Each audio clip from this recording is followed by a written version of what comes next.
Hi, I'm Michael, and welcome to Beyond the Screenplay, and happy Valentine's Day. Today, we're talking about When Harry Met Sally, the 1989 film, written by Nora Ephron, directed by Rob Reiner.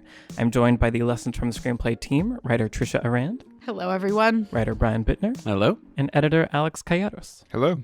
So, this is one of my favorite movies, but beyond that, this is one of the movies that is the reason Lessons from the Screenplay exists. Ooh. Because way back when, before I started the channel, I was deciding I wanted to read a bunch of screenplays and take a bunch of notes and create like a blog. And one of the screenplays that I wanted to read was When Harry Met Sally, because I was just obsessed with this movie. At the time, I was writing like a rom-com like web series.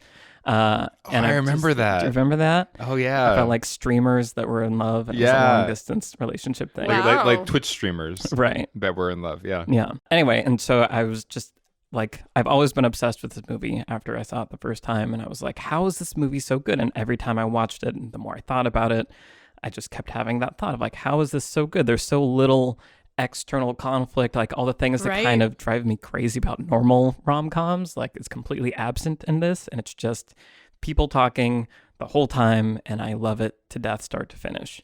And so this was one of the first screenplays that I sat down and read and made a bunch of notes for. And so it didn't end up being one of the first videos, but it was one of the ones that I knew I wanted to do. And so Valentine's Day 2017 is when I did the When Harry Met Sally video. 3 years ago. Time. Wow. Time. Which is another thing When Harry Met Sally uses super well. So I saw this movie like mid-college, I think, and it was like randomly on TV one night, and I kind of always had heard about When Harry Met Sally, and it gets referenced a lot in things. And so when it was on, I was like, all right, fine, I guess I'll watch this, but it's just gonna be one of those rom-coms. And then I was just glued to the TV the whole time, and it was amazing. When did you guys see it? What has been your relationship with this movie? Oh, boy. I saw this movie. It was definitely in college. It would have been 2007. And the reason I remember exactly when I saw it is because I watched it with a guy that I had a huge crush on. And of course, it's like a very romantic movie. And it was his suggestion, of course. And he was like, I love this movie. This movie's so great. You'll really love the writing and like everything. And sure enough, it's just so enchanting. And the performances are just so delightful to watch. But then, yeah, the more that you watch it, the more you're just like, how does this exist? It's such a smart screenplay. And again, what you're talking about, it doesn't seem like it follows certain rules. So Yeah, I can't remember when I first saw it, actually. It might have been at your recommendation. Because I think I didn't see it in high school or college, I don't think. I think it was after that.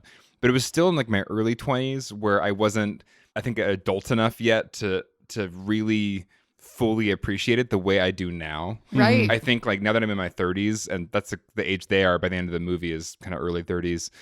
Now I really get it. And I really loved my most recent viewing of it in a way that I didn't appreciate it the first time I saw it. So I think it's a movie that ages well as you age. If you see it when you're like in high school, you haven't really lived life enough yet to get because it gets at these amazing adult life experience things so accurately and so well that until you've lived them, you don't understand how well it does it. Well, it was reminding me of when we were talking about Before Sunset, that experience of like when you watch those three movies, as you get older, you relate to the people in different ways. And so the fact that they cram all of this into this one movie really effectively so that depending on where you are in life, you take away different things from it. Absolutely. It's cool. Yeah. I think I watched it in college when I was just sort of catching up on a lot of like, these are movies you should be seeing. But I think I had also recently watched Annie Hall. And I really like Annie Hall, and it was just weird to me how much When Harry Met Sally borrows from it, or either borrows on purpose or is just very familiar.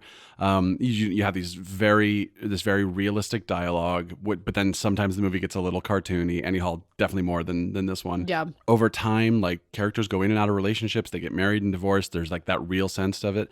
And then It Had to Be You is in both movies, which is like that's the moment where I'm like, okay, this can't be a coincidence. Like there's like, you know, the posters are like them like walking through Central Park in both movies.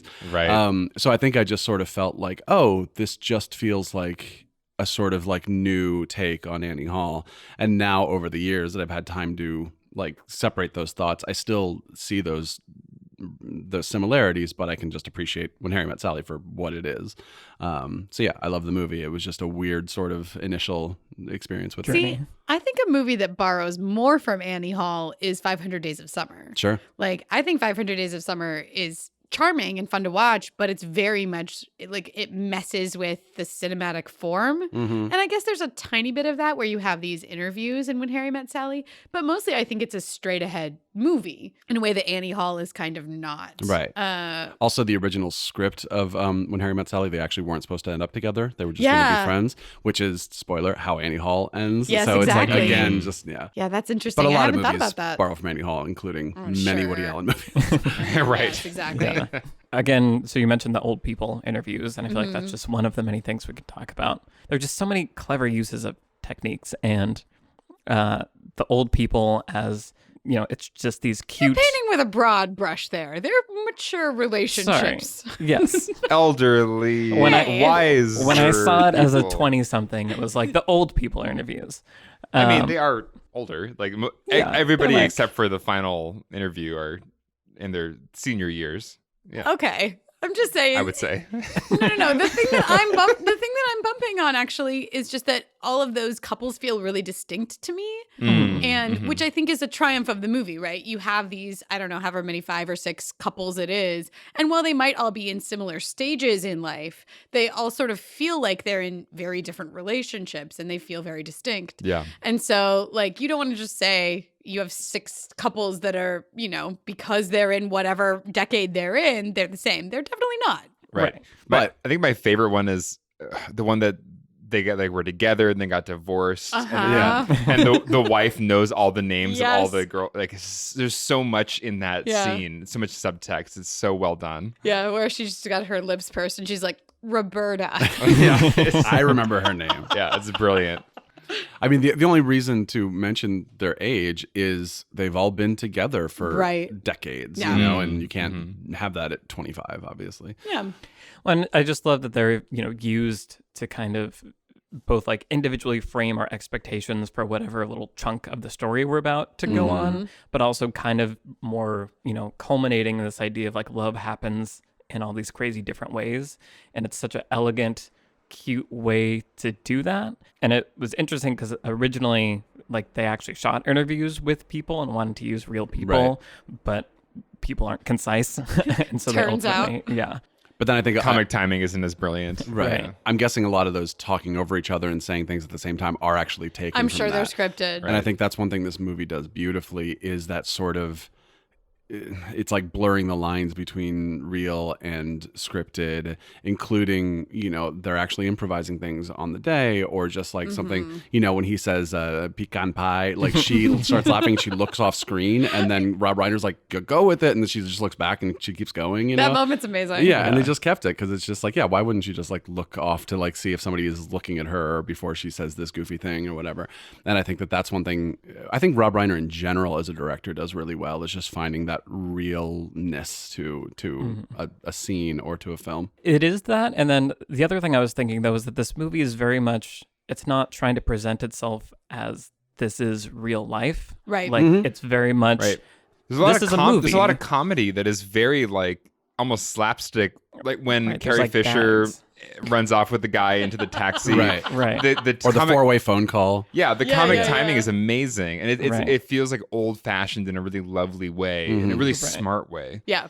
Yeah. And I appreciate anytime a movie isn't trying to trick me into thinking this is real life. Right. Right. And it's just saying, here's a movie. You're watching a movie. Now have fun watching this fun movie. Well, and when the dialogue is so clever and it's so well written, it's like I want you to be a movie. I want you to not try to trick me into thinking this is how people actually talk, because it's such witty, clever dialogue. I like it how it is. You know, don't try to make it like quote unquote real. Yeah. Yeah. And it uses these kind of gags to punctuate the moments in the story too, like, you know, the wave where Billy Crystal is there with So his friend amazing. I at love the that game, and part. like the waves go around the stadium. And Well, like, he's telling just- this terrible story about Yeah. the worst Right. thing that could happen to him. and Yeah. It's just like, it's funny and it's clever, but it's also like accentuating these important moments, and it's just doing all these things at once in a way that's just so effortless. It's just so It's like smartly designed, writing wise and directing wise, and just top to bottom is really, really great. One of the things I love about the interviews too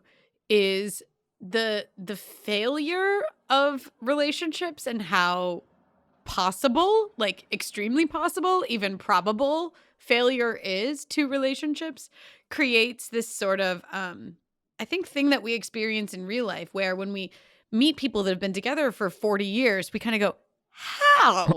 Right? This sort of incredulous lean forward. How did that happen? Why did that happen? It seems like more and more the exception and not the rule. And so by using those sort of like stories that do feel real, like we know that there are people who have been together for 40 years and 50 years and however long, but we want to kind of like get that into our brains. What you were talking about, it's almost a foil for these two younger people who are just struggling in relationships that are failing. And then you have this framework of, yet sometimes you can make it out. Like your relationship can like grow out of that somehow, like a flower through a sidewalk. Yeah, it's just lovely to know that some people, that some people have made it, and it provides that framework for hope that even though we've seen them struggle and they might not get together or whatever, that there are lasting relationships in the world that are possible.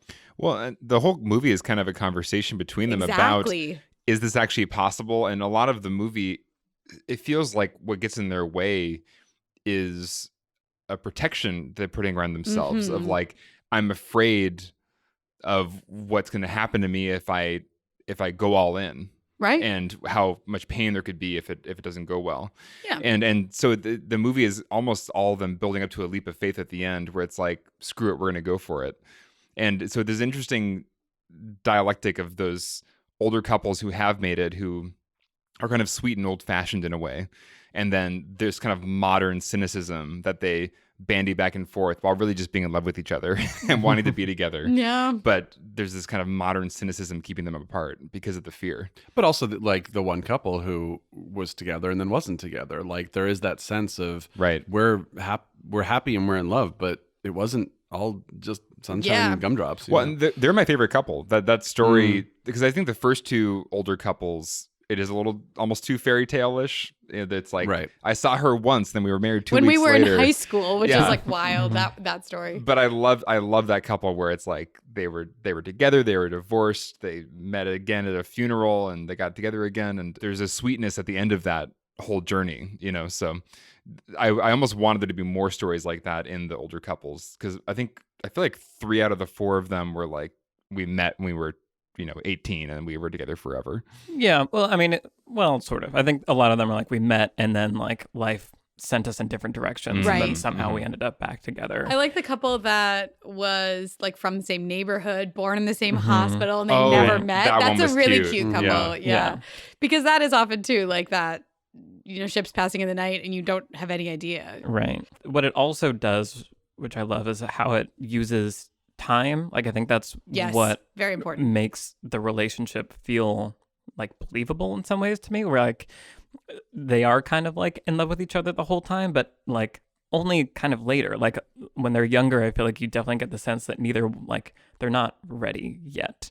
Like these versions of themselves. I buy that they don't get together till the end. Right. Like I actually, watching it again, I really understand why they don't. Right. Yeah. Which is really impressive, because there's a version of this movie where it could just be frustrating. Yeah. Where there's really no sense of just get together. There's no reason not to. Like, shut up.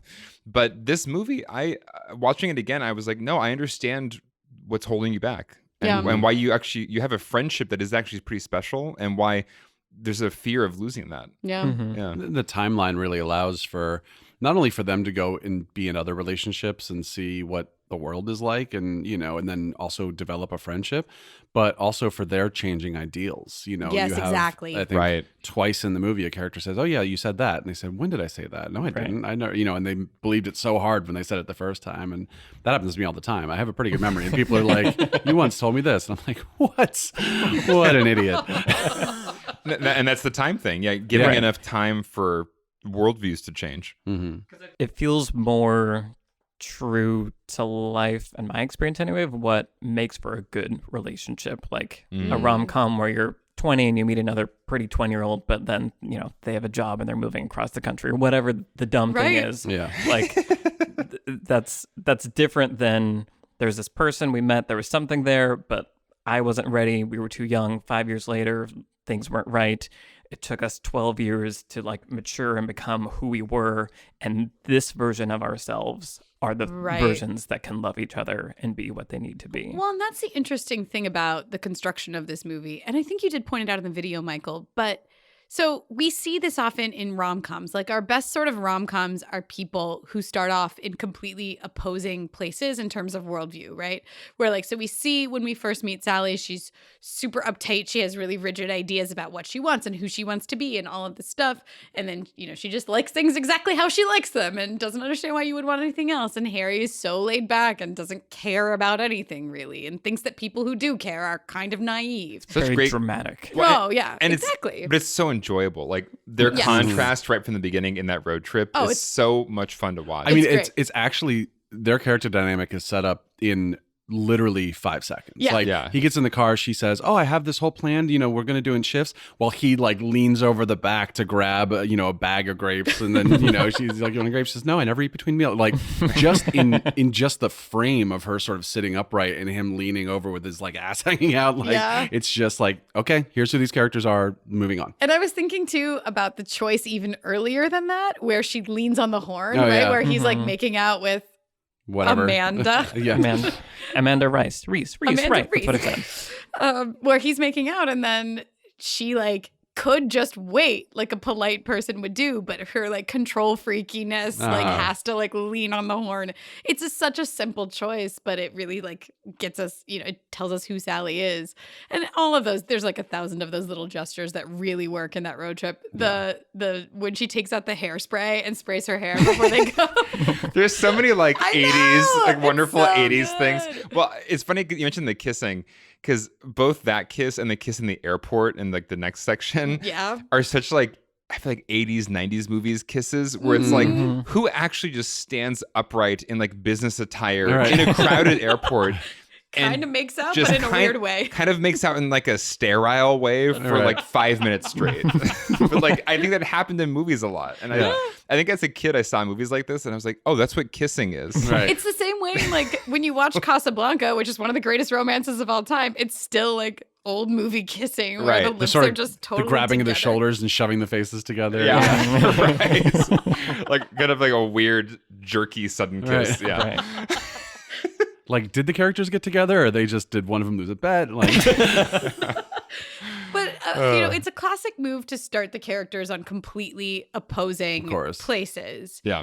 And it's also a classic move to have them influence each other so that their arcs, you know, sort of cross in the middle. Usually there's a place where there's a place in the middle of a rom-com where they get together or almost get together, and then they kind of cross back and go the other direction. I like that this movie uses time to do that. Like it doesn't even, because in the first few like evolutions of how we see Sally changing and how we see Harry changing, it's not each other that's doing that. It's just the passing of time. Right. Yeah. It's just how they evolve. And so using that as a device to propel a character through an arc where we understand how their different relationships, we meet Joe for like 2 seconds. We basically don't meet Helen until much, much, much later. Right. But they're these sort of like specters off in the gloom that we can just see how they're influencing our two main characters. So it doesn't have to be each other that's forcing. And that goes back to, if you're going to do it that way, you better be a damn good dialogue writer. The dialogue in this movie, like, I was watching it again and I was like, so every dialogue scene is good. like every scene gives me like a satisfaction of like, oh, that was really good. And I can't think of many other movies where every scene of just two people talking gives me that like warm, lovely feeling of goodness. It's amazing that this movie does it so consistently. There's not one standout scene of like, oh, that was the really good dialogue scene. It's the whole movie. Yeah. Well, I think a lot of that has to do with the collaboration too. Like, it's something we talked about with Linklater and Ethan Hawke and Julie Delpy in the Before trilogy. Was he said, "Let's all get together and talk about this scene. What would you specifically do? Not your character, but what would you do?" And you know, one of the best examples is Nora Ephron and Rob Reiner were talking, and they said, "Oh, we need to give Sally something to do in this part of the movie." And then she said, "Oh, or something to talk about." And he said, "We could talk about faking an orgasm." And then Meg Ryan said, "What if I actually did that? What if I do and that? what if we Yeah. did it in a restaurant, like in a public place?" And then Billy Crystal threw in, "I'll have what she's having." And then you have like the greatest scene, Most iconic scene yeah, from this movie. and yeah. it wasn't even written by the writer and director of the movie. It was basically written by the stars of the movie, you know, or sort of compiled by everybody. And I think that that's, Rob Reiner and Billy Crystal used to actually call each other on the phone and just like watch TV together and talk. And it's just this like realness that they're putting into their movie, and also letting the actors sort of say whatever their version of that thing is, you know. And that doesn't mean, Alex, that like that makes perfect dialogue, obviously, you know, but I think that it comes a lot but from it's why the Before trilogy feels so Again, wonderful, yeah. because it's also a collaboration, and, Right. and there's real investment by the actors into the process. Hello, listener. Michael here, and I want to tell you about a film I recently saw. So, this episode of Beyond the Screenplay is sponsored by Mubi, a curated streaming service showing exceptional films from around the globe. And the film I want to talk about is one that I discovered on Mubi. It's called Last Men in Aleppo. It's a documentary that was nominated in 2018 for an Academy Award about the war in Syria. Last Men in Aleppo follows the daily life of citizens in a city under siege, specifically following a group of people called the White Helmets who have chosen to help those around them. It's full of powerful and startling imagery, as it follows the White Helmets as they rush to the site of the latest bombing and try to save as many victims from the rubble as possible. The film does a masterful job humanizing people that most of us only encounter as brief lines in news articles. But on film, you can see them struggle and cry and smile and laugh. I found myself feeling a great gratitude toward Mubi for selecting this film and putting it in front of me, because otherwise I honestly would not have seen it, and I'm very glad that I did. But if you're in the mood for something else, Mubi has a bunch of options for you. For example, for the past month, they've been featuring Indigenous short films made by Sundance Institute Fellows. On February 15th, they'll be presenting the online premiere of a film called The Staggering Girl, which premiered at Cannes last year and stars Julianne Moore. Mubi constantly has fresh picks from various genres and across time periods, and each one has been hand-selected to provide you with a curated catalog of films to check out. And you can try Mubi for free for 30 days at mubi.com/beyondthescreenplay. That's mubi.com/beyondthescreenplay. Whether you want to check out the films I've mentioned or discover some of their other gems for yourself, you can do it all today at mubi.com/beyondthescreenplay. And in doing so, you'll also be helping to support this show. Thanks to Mubi for sponsoring Beyond the Screenplay. Nora Ephron has said, you know, like basically Sally is kind of her and a few other women that she knows and like talking to each other about relationships. And Harry is kind of Rob Reiner and Billy Crystal, basically. And she just kind of poured that into the two characters. And again, there was a lot of collaboration during the writing process. It's great. And isn't it, I think I'm remembering this right, where Rob Reiner was going through a divorce while they were making it and then met his wife while filming it. Correct. And that was like part of what inspired him to be okay with the happy ending, because he actually was able to have a happy ending. Because Yes. at first he was like, there are no happy endings. Right. We can't He do was this. it's kind of like the Bill Murray and Groundhog Day thing a little bit, because I think he had also just been was like going through a divorce, and so there was a lot of the darkness of that movie came from that. I think. Interesting. Yeah, and of course Nora Ephron had already gone through 2 divorces at that point. And so that feeling of like for me, this movie is a masterclass in monologue writing in a few different places. It's so good. But the scene that I can't look away from is the one where they're talking, where they've met up after the bookstore. Michael's nodding. You know. Well, first of all, Meg Ryan is just like radiant in this red sweater. It's incredible. But she's talking about what happened between her and Joe, and just sort of breaking that whole thing down, and how she sort of longed to have a family and they didn't want the same things anymore. And it's just a really brilliant monologue, how she's clearly telling a story that maybe she's told before or like told to herself before. So she's relating a narrative, which I think we often get when we talk about monologue writing, right? Like a character has to tell a story. But when you are going to have a character tell a story, it has to also reveal something about who they are deeply. It's what we've talked about before with subtext. And so when she's getting into that story where she's like, and the more that I think about it, the more I'm convinced I did the right thing. And you can just, the pain is so on the surface of that story. It's a brilliant performance on Meg Ryan's part, but it's also a well-written monologue where she's like, and now I have to make sense of this. So I'm going to come to a conclusion that has an okay ending that leads to me sitting at this table talking to this man I kind of barely know about why I'm fine. Right.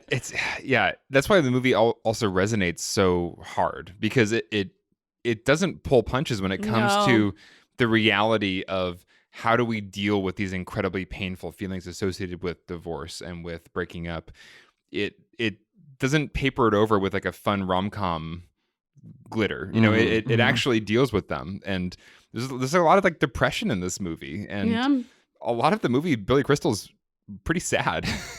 Very much so. And that's what Nora Ephron said about Billy Crystal and Rob Reiner, and especially Rob Reiner. She was like, he's depressed, but he's hilarious. And like, what if I wrote a character like that? Right. Even just going back to that Meg Ryan scene, I feel like I'm always struck by just the master shot, like the wide shot of just like that setting of them like in this restaurant with and the it's white empty. brick, and it's there's like for some reason every time I see it I'm like it's so evocative, and I don't like you just immediately get where they are and what's going on. Like the mood is just immediately conveyed. I've just always been in love with that shot. Well, yeah, it's smart because they meet at the bookstore. And so you get the feeling that they bump into each other because they're in the same costumes. So you get the feeling they bump into each other at the bookstore at like 2 p.m. And then they're like, let's go get a drink or something. And they end up in a restaurant at like 4, right? So there's so no dinner there. rush, right? It has this intimacy to it. And then they're still wearing those same outfits when we cut to them later where they're walking along the sidewalk and they decide to become friends. What a great 3 scenes. Yeah. I think it's also a clever bit of storytelling where you see this sort of tension, you know, after the airplane ride, you know, and he's like, you want to go just get dinner as friends? She's like, no, I don't really want to. And there's this sort of like this constant tension between them. And then in this scene, they don't even have the line of like, let's go get coffee. It just cuts them getting coffee. And that's sort of a nice way to tell the audience, like, we've moved on into chapter 2 of Harry and Sally. Now they are comfortable with each other. They're just casually getting coffee. They don't have to like make a thing of it. They're just hanging out. And then it does something really interesting where you see that they are now have been friends for a little while, where it does a voiceover montage. Yeah. Which I feel love that. Yeah, it's really interesting. Instead of music, it's like you hear the actual like dialogue between them as you watch them go through different stages of life. And I just think it's cool. Yeah, I was noticing that and thinking about that this watch through of it's so simple and so effective. Like, why don't people do it more? Because like it's a dialogue scene where like what they're saying is important, but you don't need to see them necessarily. And like, you know, you always have that choice as a filmmaker. What are you showing? What are you hearing? Right. They don't have to always be the same thing. And so doing this montage of seeing like what their lives are, what their day-to-day is, how they're kind of forming this new relationship while hearing, you know, this scene that's happening, and then we kind of come into the end of it. Like it's so efficient and makes it so much more, it's just so enjoyable. Right. I think if you don't do it well, then it's too much information, you know, and that's probably why you don't see it a lot, is because if I'm trying to look at what's happening and listen to what they're talking about, then I might get confused. So you have to be careful with it. You have someone like Soderbergh who does a lot of like the pre-lap thing where it's like it'll just be like Terrence Stamp sitting on a plane, but you'll hear the first like 2 minutes of the following scene, and it's like, why wasn't I just watching the next scene instead of Yeah. So another movie that does that really effectively actually is Eternal Sunshine. There's that whole little montage in the middle where we're just hearing them, you know, talk about their relationship, and it's very surreal, that movie anyway. But that's sort of another reference point. But I agree with you.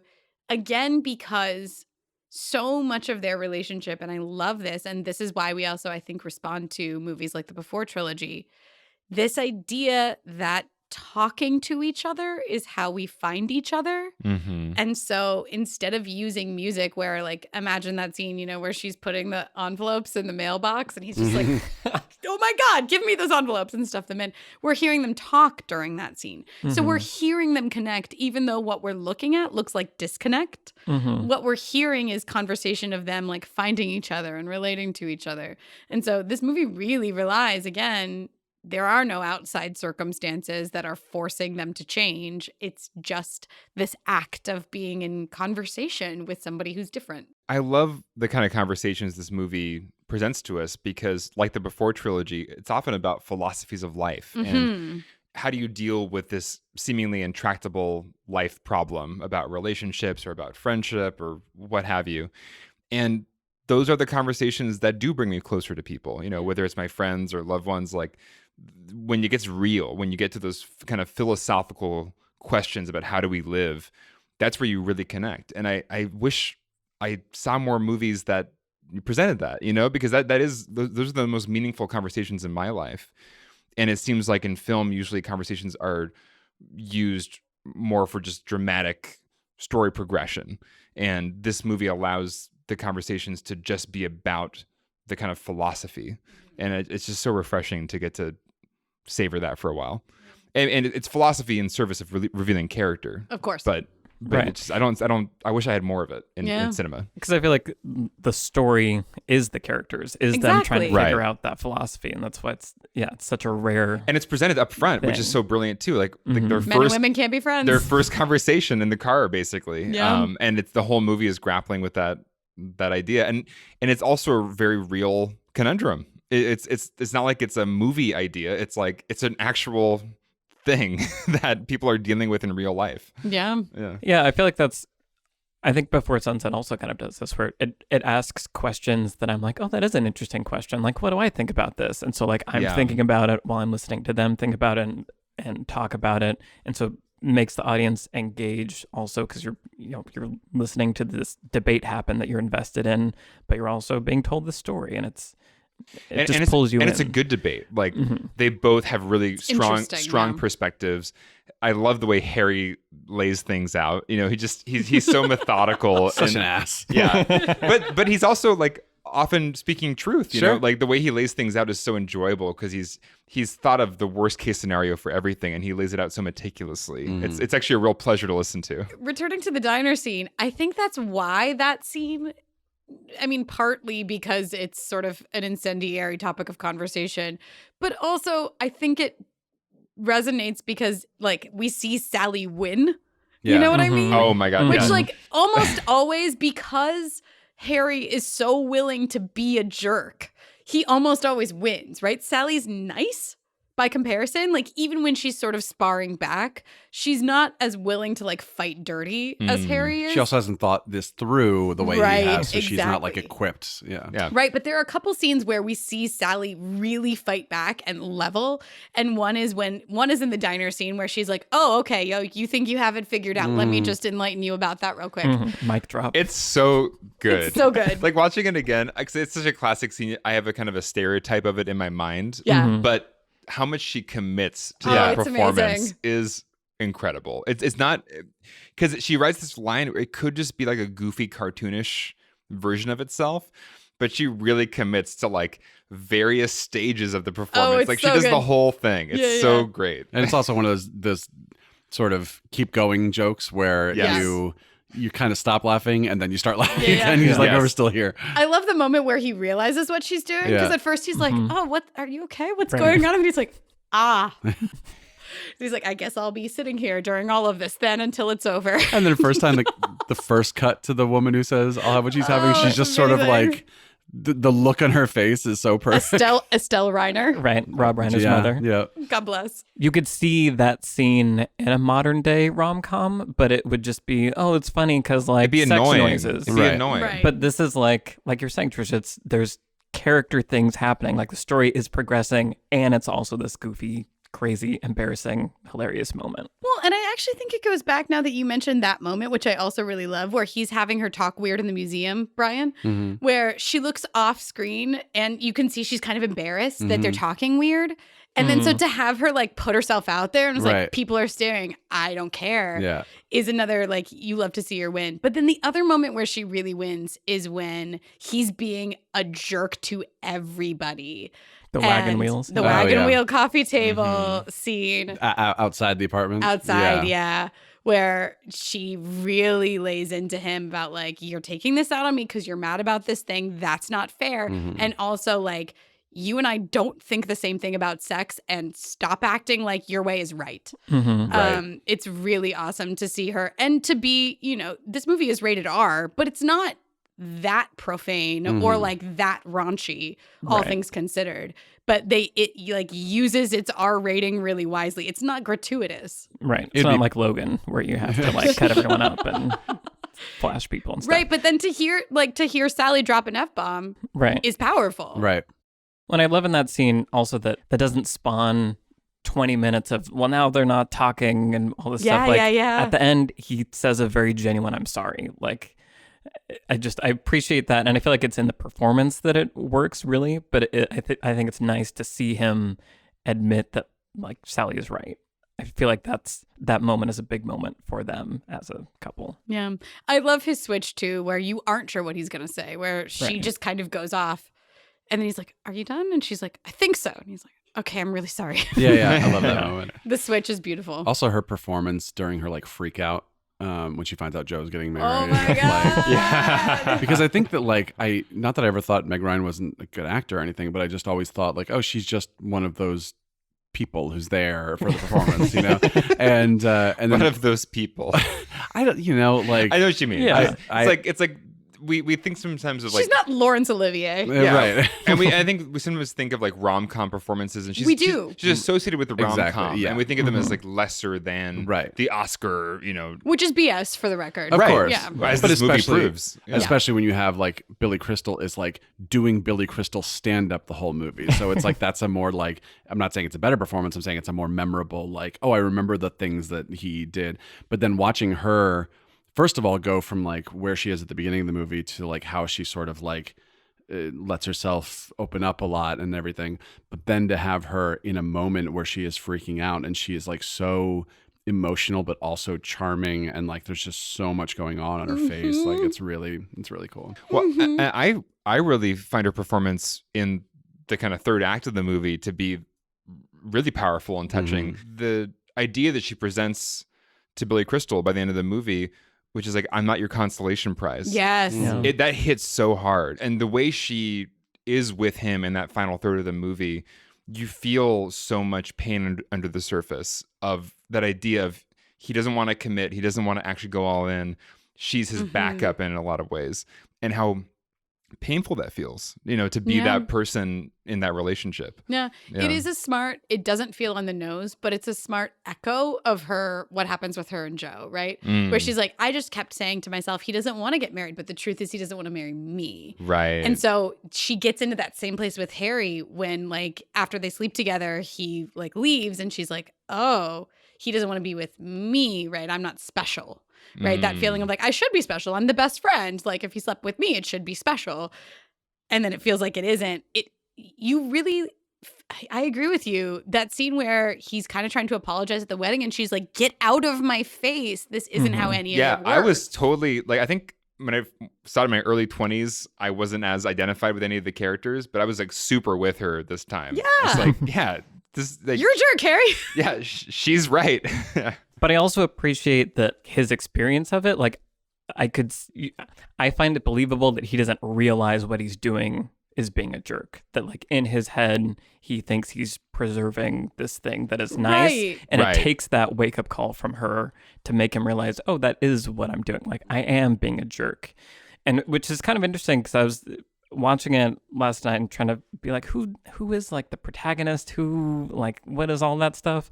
And I feel like Harry's the one that makes... It's actually Harry. Yeah, but like only because like by a hair in the last... It's a photo finish. Right, yeah, exactly. But he's the one that has to make the final like character change and choice and realize this. He stands in a park and has a realization and then runs somewhere. Right. We introduced voiceover just at the very end there. That's which is weird. Maybe the only like kind of bump in the movie for me of like, okay, I guess we can hear his thoughts now. Inconsistencies in general are just like... Yeah, because for most of the movie, they do a great job of... It's a very even-handed. Yeah.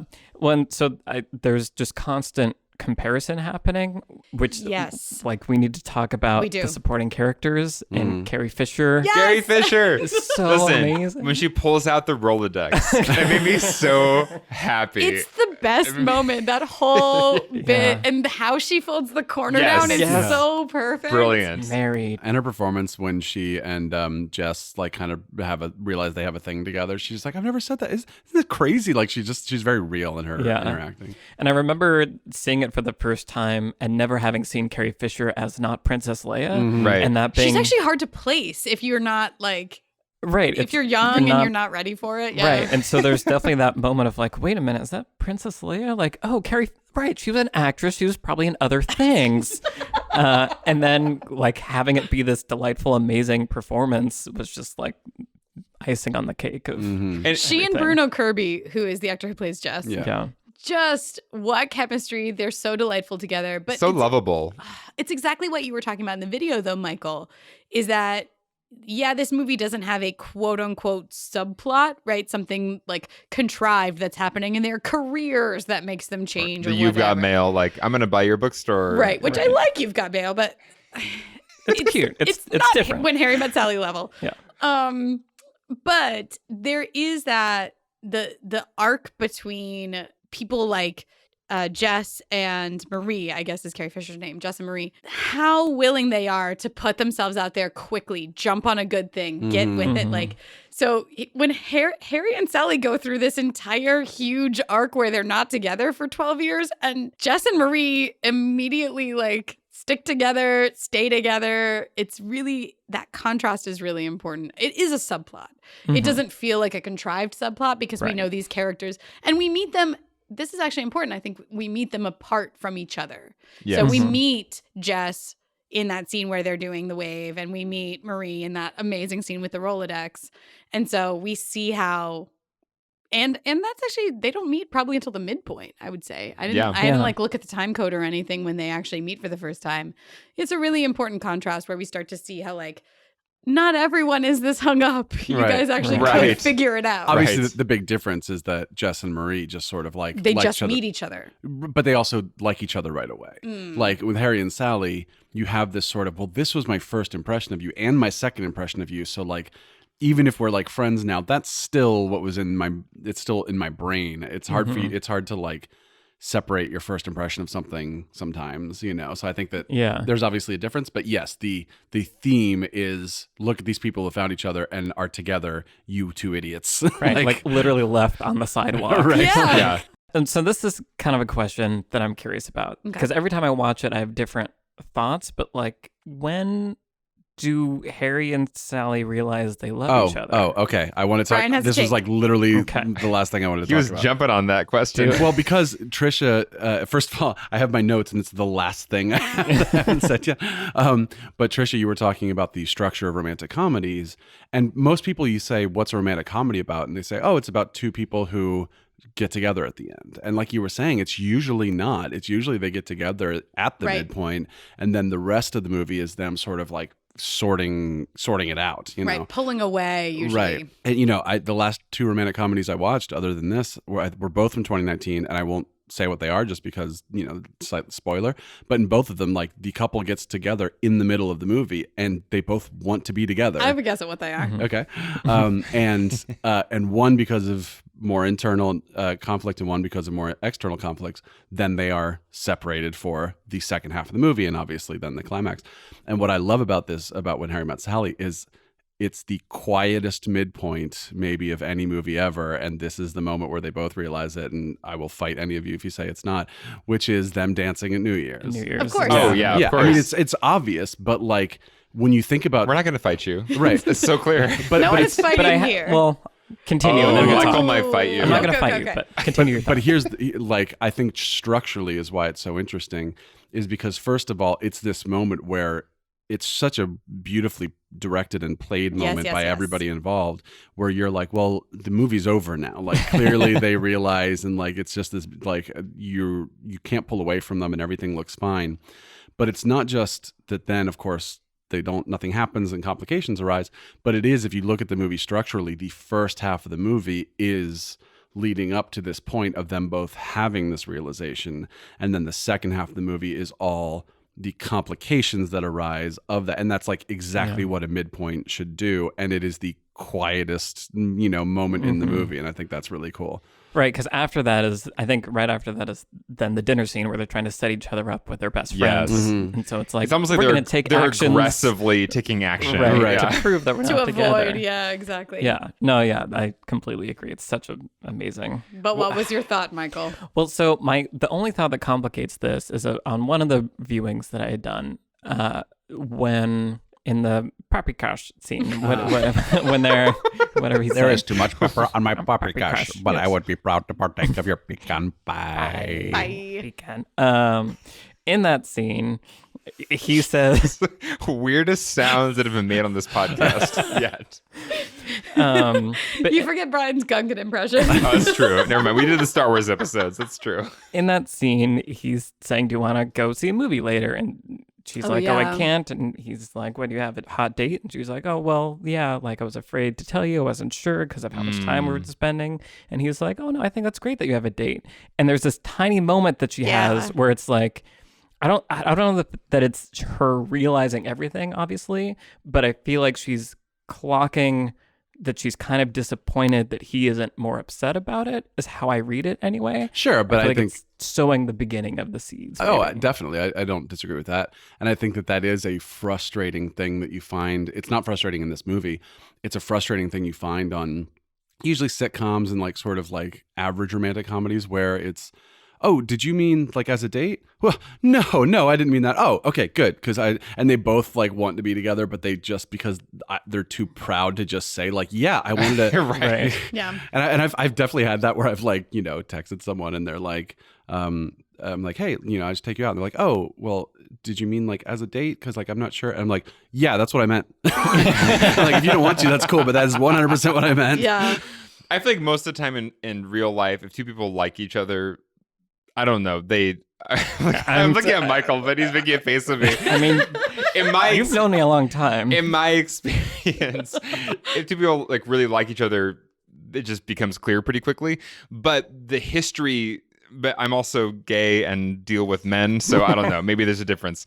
I deal with men. Yeah, I deal with men only. So maybe, I don't know. But I feel like this movie sets it up so that I believe it. Like I believe it in this film, why in all these moments it's not super clear to them. Because their history is so specific. Well, and I think too, one of the necessary pieces of this, and it goes back to like how wise it is to have the passage of time. An easy way to do this movie, or like a cheaper way to do this movie, would be to sort of have that underlying attraction in almost every scene. So like that weird dynamic where she's like, oh, I felt weird to tell you about it because we've been spending so much time together. If you kind of had that in every scene, it would actually undercut the importance of their friendship, right? Because the reason that They have a real friendship, they which have is a so real friendship, cool. exactly. Yeah. And so the reason that they don't, even when they sleep together, that they don't want to be together is because they're risking a friendship, right? If they try to be together and it doesn't work out, then they're losing some real relationship that's incredibly meaningful in their lives. And so it's actually smarter in the movie to have those scenes where they really are just friends, where they're just hauling their tree up from the corner and they're just, putting letters in a mailbox. That's why that built-in stuff is so important, where we don't see, there's not a sexual component to it. They're just genuinely friends and it is platonic and they're great together.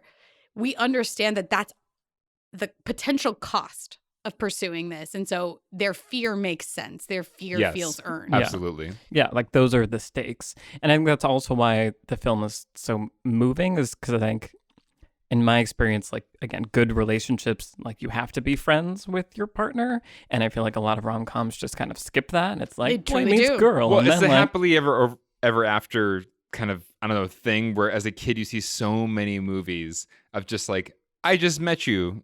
I'm a male, you're a female, and now it's over and we're going to kiss. And we're now, also royalty. Yeah.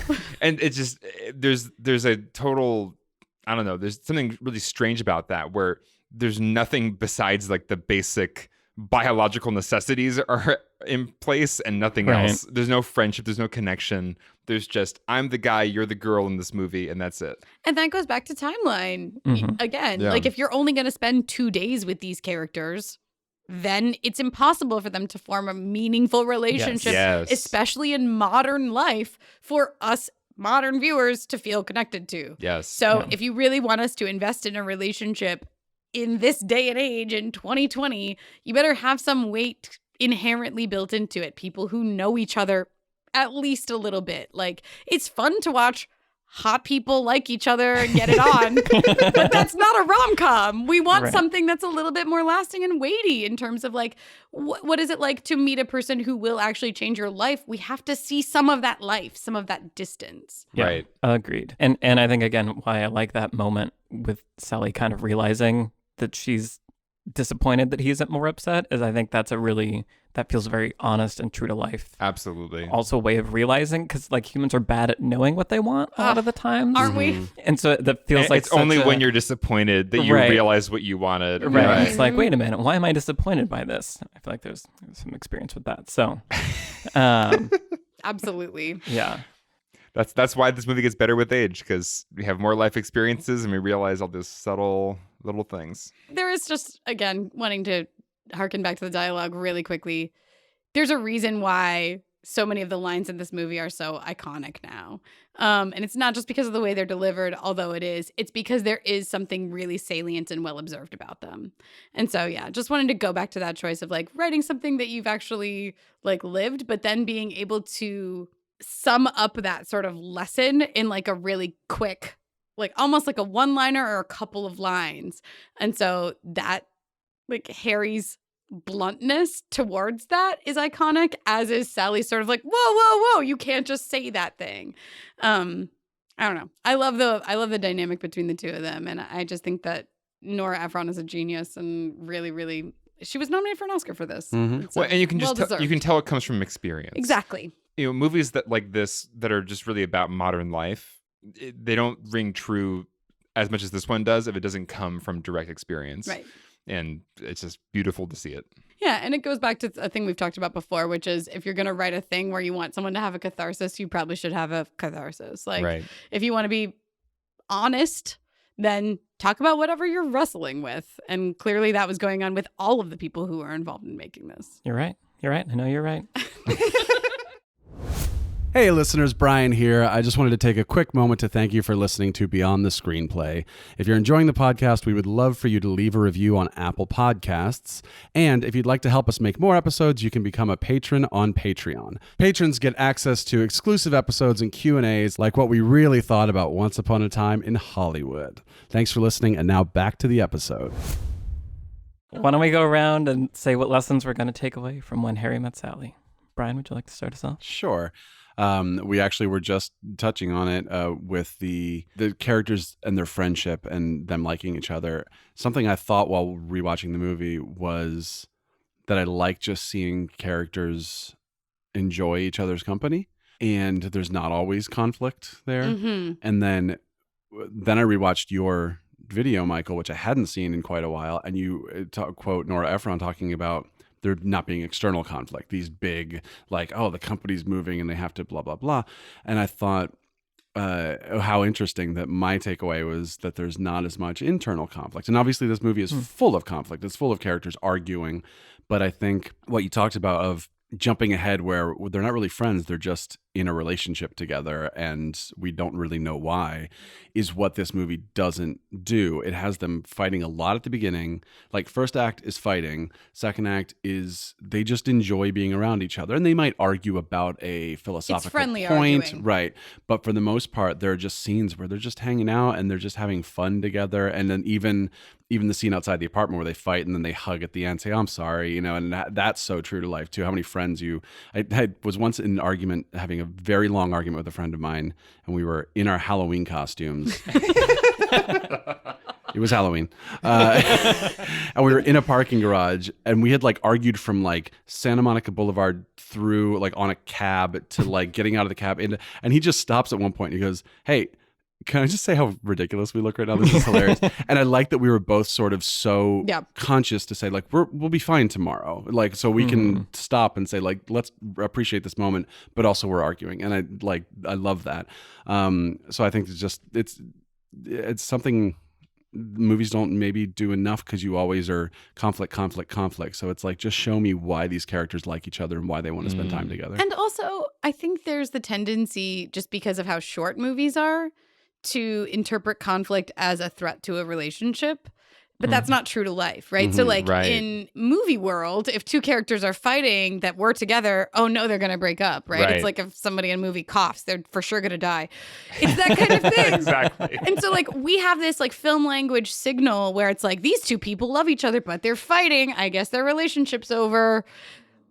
But in real life, we all know that being in long-term relationships means you're going to fight with your partner sometimes, but that doesn't mean that you're going to break up. It's not actually threatening the relationship. Right. And also friendships are the same way. It's like you're going to fight with your friends. And that doesn't mean it's going to die or it's going to be the end of the world. And so that also has that verisimilitude where it like rings true to us. It almost like underscores the strength of the relationship. Yes. Exactly. You Yes. can, It can argue survive. And, Yeah. Right. Exactly. Yeah. Trisha? Sure. I just want to go back to some monologue crafting stuff because I was paying attention to these monologues. And to me, there are many that are really excellent. But just going back to the one with Meg Ryan in that scene that we talked about in the cafe where they're talking about what happened in her relationship with Joe and why they split up. And then also thinking about Harry's monologue at the end, I just want to hail to the like 3/4 of the way through the monologue, tiny prompt from the other person where like Billy Crystal delivers this long monologue on the rooftop where he's like, you're the last person I want to talk to when I go to bed. You're the first person I want to see, like da-da-da. And she's like, that's just like you, Harry. And she has her own little moment and then they get together. But then also in that scene where she's talking about like, you know, and I said, I want this. And he said, well, I don't. And then he left. And she's like, you know, we never do fly off to Paris. And he goes, and the kitchen floor. Like just that moment. She's like, just really cold, hard ceramic tile. But yeah, having that little interaction or little interruption in a monologue is sometimes like the best moment where, because it often is that way. We say something and like deliver a monologue and then someone else goes, but actually, and then we kind of adjust or switch or whatever, and it reveals a new truth. I think this movie's great at that. When it signals that the other person is listening and engaged and being affected by it. Of course. And not just, I've sat here and listened to you speak for 2 minutes and now I've changed my mind. Like you kind of, you buy that it's a process that's happening in the other person. Yeah, it deepens the relationship that's happening. So it's not, the monologue is not one-sided, but it also has the ability to affect the person who's monologuing and sort of make them go a different way or make them realize something new. Which also helps give the monologue some objective to it. Because, exactly. You know, like, what's the actual point? Right. Yeah. Because we're not good at realizing that ourselves, right? We ramble. I don't. I don't know what you guys are talking about. I'm sorry, I ramble. Alex. I think I mentioned this earlier, but the lesson I'm taking away from this movie is how engaging it is to ask truly intractable questions and then watch characters wrestle with them for an entire movie. And so the idea of, can a man and woman be friends if they're attracted to each other? And within that friendship, what happens if you do have sex? Can there be a friendship afterwards? Like, these are really actual difficult questions that don't really have a clear answer. And that's why it's so riveting in this movie to watch them engage with them, because we don't know the answer to the question. Right. There isn't one answer. Yeah, there's not a clear solution. And I think just building a movie around a question like that we all have had at some point in our lives, but don't really know how to deal with, is really engaging. And not many movies ask those kind of modern, intractable questions. So I would like to see more movies do that. That's my lesson. I like that lesson. Yeah. Michael. Yeah, we've kind of already talked about it, but I think time and the power of time. I was thinking about, like, I think one of the first lessons I learned in film school was, you know, talking about film language, and the power of film is like in a cut, in an instant, you can be on the other side of the planet and like 100 years in the future and like kind of all that, you know, heady filmy stuff. 2001: A Space Odyssey. Right. But it's also true. Like, that is what's so powerful about film, is that it can manipulate time in a way that's like kind of bizarre if you stop and think about it. Like, I was just looking at a picture of someone 100 years ago and now it's 100 years in the future and my brain's like, yep, continue. Like, sure. And I think me, when I write, I tend to think very like almost real time with things. And I think this movie is such a great example of how you can use the passage of time really powerfully. Yeah. And that like there are parts, at one point in the movie, it's just like, we're going to play some Christmas music and you're just going to watch people skate for like 30 seconds. And like, and I'm like, yeah, this is great. Like, I love it. Time's passing. Okay, great. And like that can be like fun and engaging and serve a greater purpose also. So not being afraid to use time, I think, is a lesson that I'm taking away from this. Yeah. I think it has to do also with, again, because there are not really subplots per se, that when 5 years go by, we don't go, wait, what did we miss? Because literally nothing else is happening in these characters' lives as far as we can tell, except their interactions with each other. We don't know about their jobs or about their Who cares? families. Yeah. There's like one shot of him in his office where he's watching the little like bird dipping a thing, and then there's one shot of her on like the oldest computer ever, and I feel like that's all we see of like their jobs. It's so nice to have a movie, like a modern rom-com that's not about jobs. There's no workplace stuff. It's just kind of refreshing. Yeah. Also, this isn't really a modern rom-com at this point, but sure, 1989. But yeah, whatever. Yeah, in Michael's world, 1989 is the farthest back movie. Not like not a 1950s screwball. It's actually 30 years ago. Right. But I feel like, I guess what I'm getting from what you're saying is that it still feels modern, or at least that's when you're saying that. It feels modern to me. It still feels like it's about quote unquote modern life. Right. And partially because I think there's a resistance to including stuff about jobs or politics or anything like that. It's not about any of that. It's about something that's timeless. Yes. Yeah. Awesome. Why don't we go around and say what we've been watching recently? Alex. So I just saw Little Women last night, and I really enjoyed it. It was for me, it was interesting because, I mean, I love the actors. I love especially Saoirse Ronan and Florence Pugh. Thank you. Like you knew exactly. I've got you. I was thinking the name Amy for some reason, but of course, Florence Pugh. She's a goddess. Yeah, I think so. She's amazing. Like, her performance in Midsommar like changed my life. Kind of. She's so good. And everything she's in, I'm just captivated by her. So Little Women is no exception. Although I feel like I wish she was nominated for other things, like you said, Brian. I think she's great in everything, but her performances in Midsommar, and I haven't seen Fighting with My Family, but I hear she's amazing in that. Anyway, great performances. It was kind of like the experience of watching it reminded me of being almost a kid watching like a Christmas movie in childhood. Like there was something so like wholesome about it. Sure. In a sweet way that I'm totally down for. But I was a little bit distanced from it at times because it felt almost dated in its wholesomeness. I have a quick question. Yeah. How familiar were you with the story?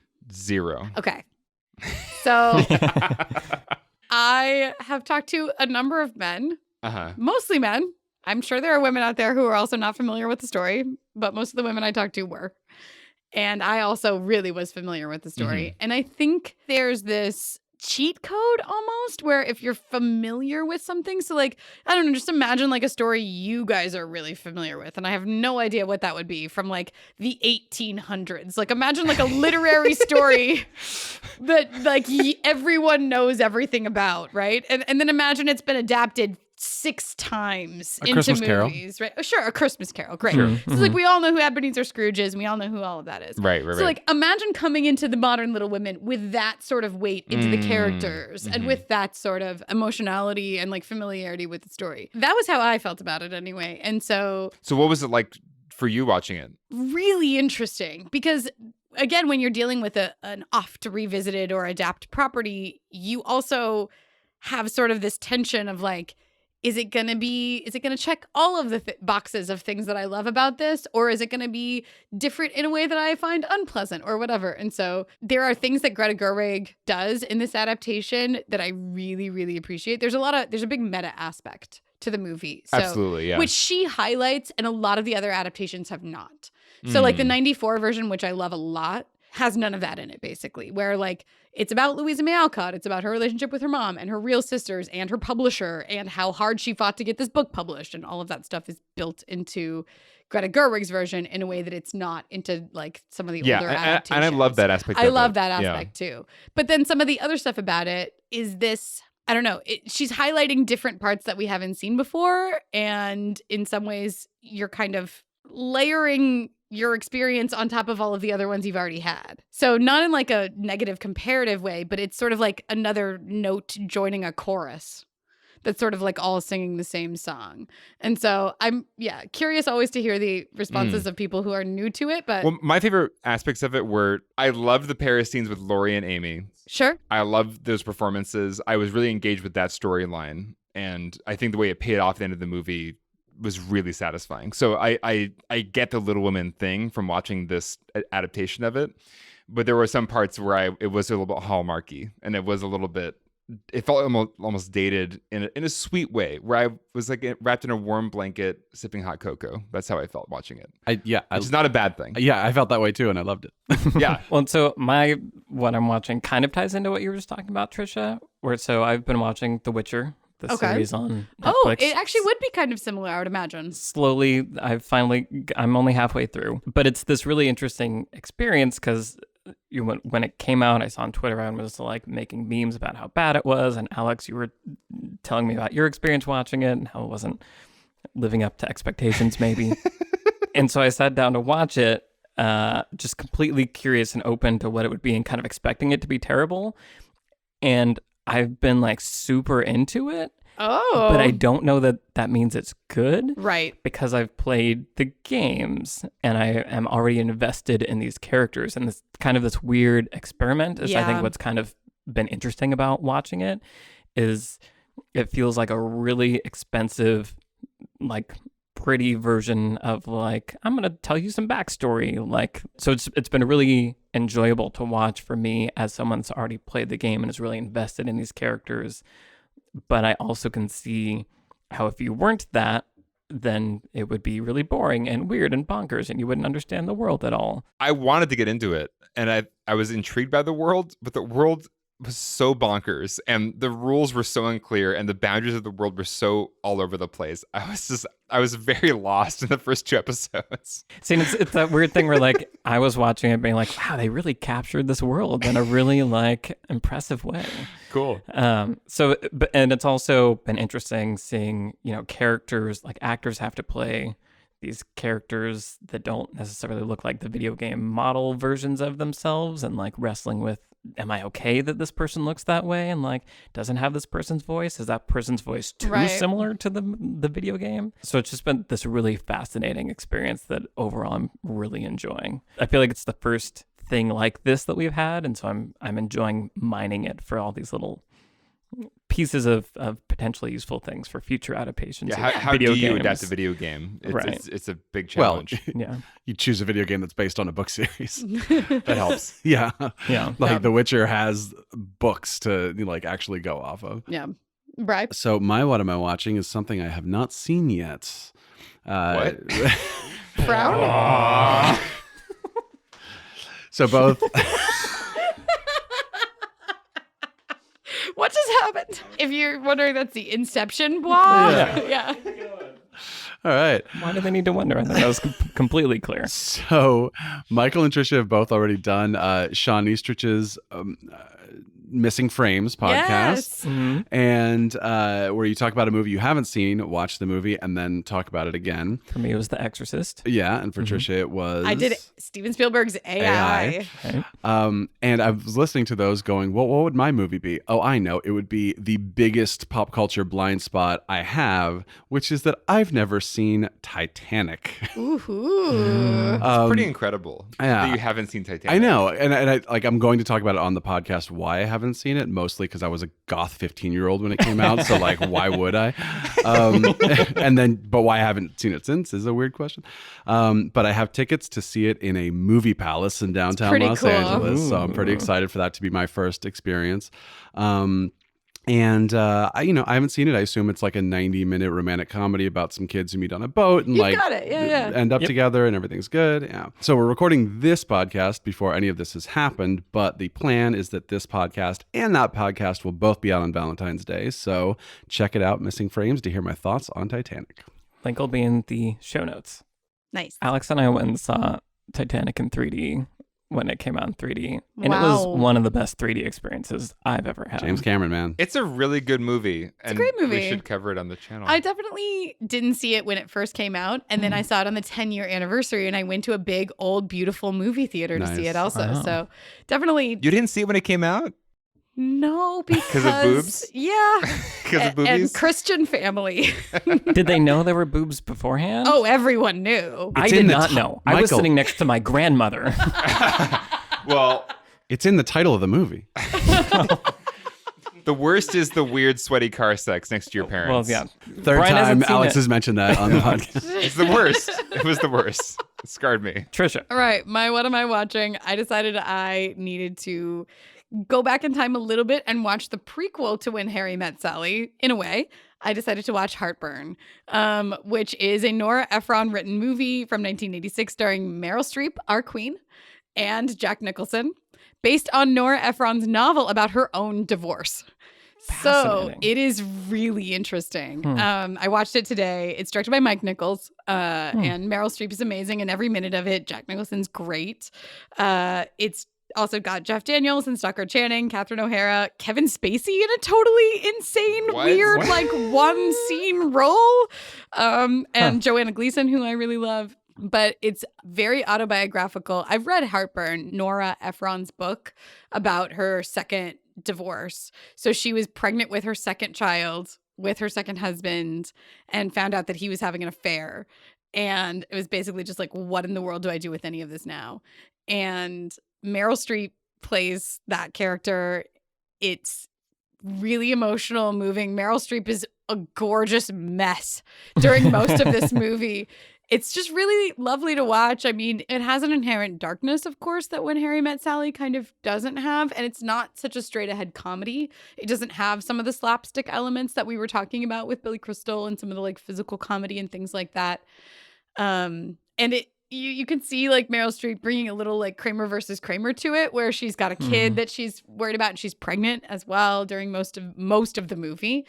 But she plays a food critic who's like really smart and I don't know. It's a great, I really, really enjoyed it. What year was it released? 86. Okay. Yeah.